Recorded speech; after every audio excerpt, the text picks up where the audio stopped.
Good morning guys. Nandito na po ako sa sa Barangay Pag-asa, Sub 13. Dito sila nag-umpisa naghukay mga guys, yung ginagawang Metro Manila subway. Ayun mga guys, oh, dito, ayan oh. Yan ang equipment nila. Yan, malapit na dito yan sa SM North. Dito sila nag-umpisa maghukay papuntang doon sa Mindanao Avenue. Kaya doon pupuntahan yung pangalawang station nila mga guys.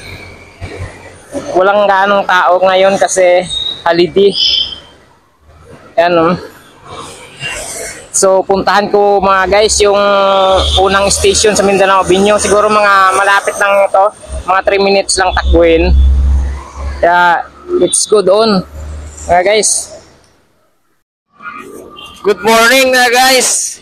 Nandito po ako ngayon sa Mindanao Avenue, kung saan ay dito tinatayo yung subway, yung first station nila.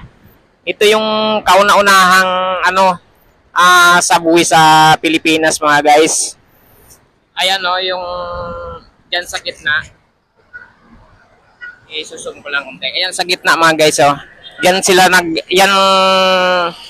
sila nagbutas, tapos yan ang pinakaunang station. Yan yung mga building yan, yan dun sa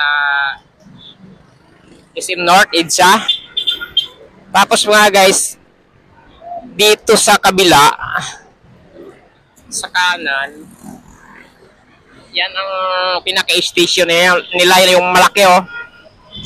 Malaking school dati ng St. James yan. Yan ang ginawa nila. Pero nag-uumpisa pa lang kasi ito mga guys. Kaya hanggang doon yun sa Bulacan. Tapos doon naman magsalubong yata to sila papuntang Taguig, Rojas Boulevard, yan papuntang airport. Parang salubong yung ginagawa nila mga guys. Ayun, marami pong salamat mga guys sa panonood ng video ko. Bye!